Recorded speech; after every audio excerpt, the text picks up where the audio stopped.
1992, cuando en la Argentina había un modelo de país agroexportador, y comenzó su carrera militar, después cursando incluso la carrera de ingeniero. Y él vio este país que se dedicaba a exportar materias primas y a importar los insumos industrializados. Él vio las dificultades que teníamos para proveernos de hierro y de acero, particularmente durante la Primera Guerra Mundial, durante la crisis del 30.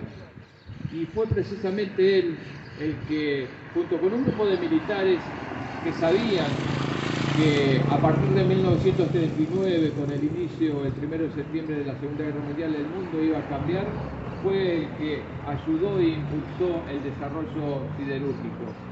Sabio se desempeñó como militar en el regimiento de San Nicolás y conoció toda esta zona y tuvo contacto con los dirigentes políticos de la época.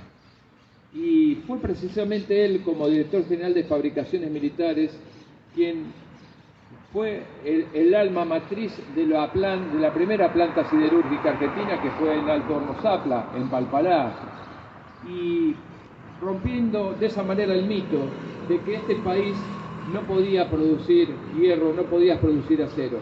Para que nos demos una idea, en aquellos momentos antes de Alto Horno Zapla, prácticamente no había una industria siderúrgica como la que conocemos hoy. Había industrias metalúrgicas que utilizaban hornos y crisoles, que utilizaban chatarra como materia prima, de manera tal de que nunca la producción iba a alcanzar para abastecer a toda una economía que tenía que crecer. Y por eso es que, viendo esta posibilidad desde fabricaciones militares, Alto Horno Zapla fue el primer puntapié para iniciar un camino de desarrollo, de industrialización por sustitución de importaciones que a veces la dirigencia política del momento no se daba cuenta de lo que se estaba produciendo en el mundo, y entonces era mucho más fácil pensar de que, siguiendo unido a este modelo agroexportador, las dificultades momentáneas de la crisis del 30 y el inicio de la Segunda Guerra Mundial, cuando se solucionara todo esto, íbamos a volver al mundo anterior. Y esto, Sabio y otros grupos de militares vieron de que esto no era posible. Y Somisa, que es un ejemplo de una planificación industrial, porque rompe el esquema tradicional de las plantas fabriles al lado de los yacimientos minerales, demostró de que era posible desarrollar primero el hierro y después el acero, independientemente del abastecimiento de un yacimiento mineral.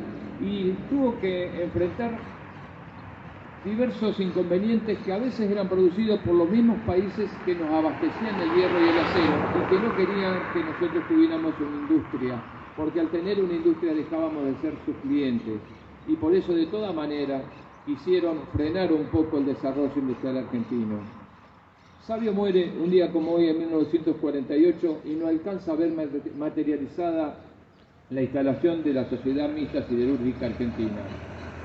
Y fíjense cómo es la historia, ¿no?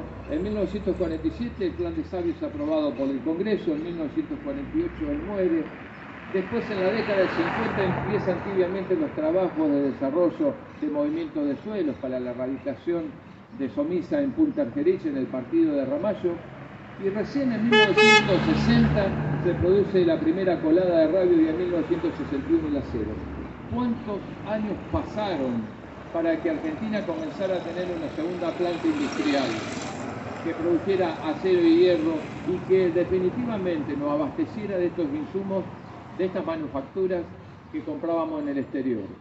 Y si uno saca la cuenta entre 1960 y la actualidad, vemos que solamente hace 70 años que producimos hierro y acero. Entonces, cuando uno se pregunta por qué Argentina es tan subdesarrollada en algunos aspectos, tenemos que ver esto. 70 años en la historia de la humanidad no es nada. O sea que podríamos decir que ayer comenzamos la industrialización plenamente de acero y hierro, que además viene a convertirse en la madre de otras industrias, porque el producir hierro, el producir acero, significaba también hierros para la construcción, significaron rieles para los ferrocarriles que iban a surcar todo el país, significaba dar fuente de trabajo a miles de personas que en ese momento eran los trabajadores golondrinas que iban de cosecha en cosecha o que alternaban su trabajo en una quinta con el trabajo en el puerto. Significó la erradicación de familias en la región, significó el surgimiento de barrios y con los barrios los niños, las escuelas y el desarrollo y la expansión de las ciudades que están particularmente en la costa del Paraná. Todo eso significó Somisa y ese fue el sueño del general Sabio, transformar una región, pero también dotar al país de una industria que llevara plenamente a decidir qué hacer, cómo hacer y cuándo hacerlo, y no estar dependiendo del exterior. Por eso, este homenaje que hoy aquí en Ramallo se realiza al general Sabio tiene esta significación. Es el reconocimiento a un hombre que soñó con un futuro, que no pudo ver en total plenitud, pero que tenía fijo un horizonte que después con el tiempo se fue construyendo y que gracias a Dios hoy podemos seguir teniendo una acería en el partido de Ramallo y también podemos seguir pensando de que producimos y elaboramos lo que antiguamente importábamos. Muchísimas gracias a todos por su atención.